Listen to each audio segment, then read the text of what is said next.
Today, in the very first episode of Comic Misconceptions, we're going to talk about green people, because that limits it down.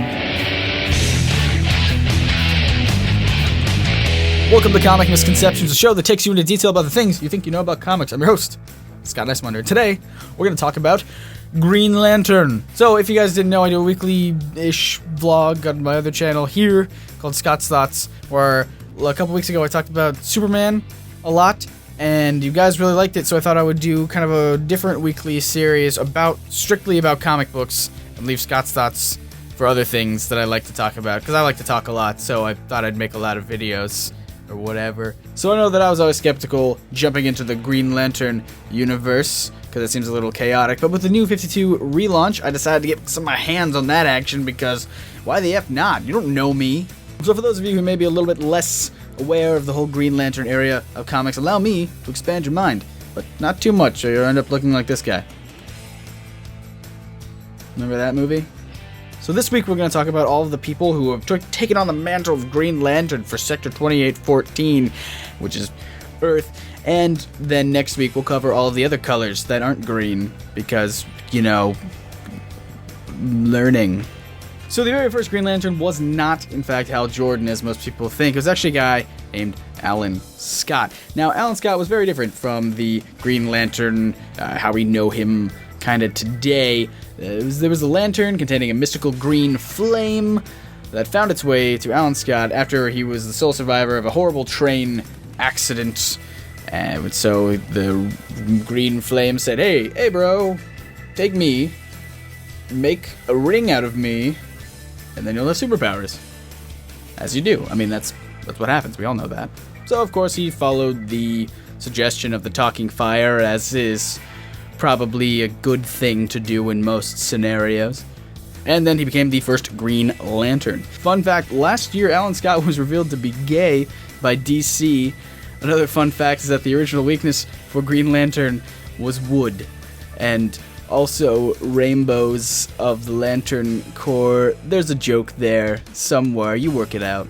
Moving on to Hal Jordan, probably the most popular Green Lantern there is. He was the second Green Lantern, so he wasn't that far off from the first. His backstory is the most well-known, so allow me to just kind of breeze right through it. Dad was a pilot. Crash. He was a pilot. Crash. Hey, look at this alien. Crash. Magical ring takes him to heaven, I think.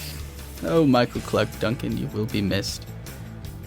And Jeffrey Rush, well, I mean, most of your organs are probably dead already. Next we have Guy Gardner, very simple storyline of Hal Jordan was at the top of the list to receive the Power Ring, and who's number 2? Which is essentially what Guy Gardner is. He's number 2. You see, it's funny, because I mean poop. And don't get me wrong, this guy's thoroughly entertaining to read, if not just for the ridiculous things he uses his power ring for, like building a space motorcycle or, you know, texting. Sure, this guy doesn't really have any fear, but he doesn't really have much luck either. I mean, early on in his career, he had a power battery explode in his face. Put him in a coma for years. So, no wonder he was replaced by a stern black gentleman.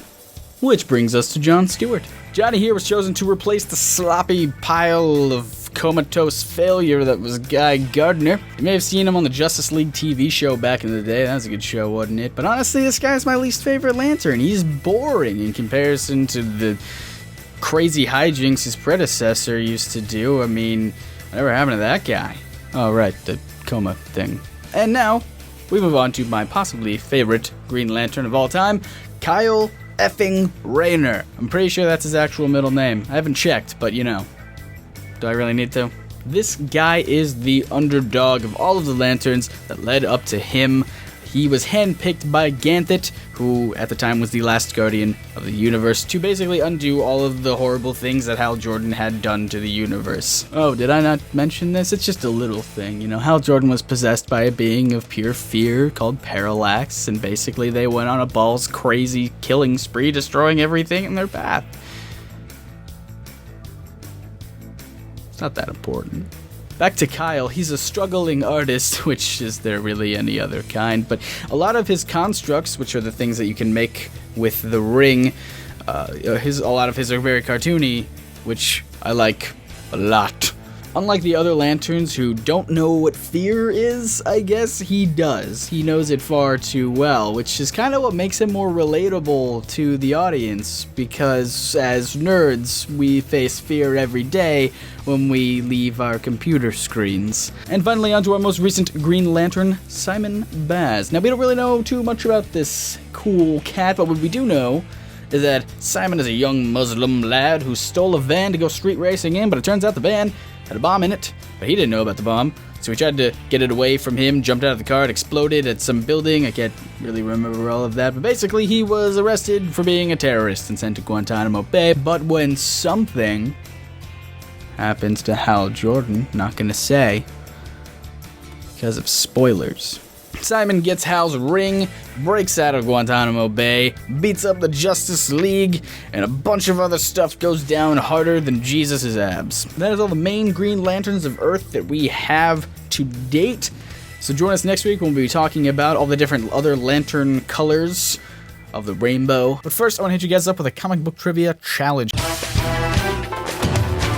Here's how these are going to go down. Every week, I'm going to ask you something, and next week I'll answer it.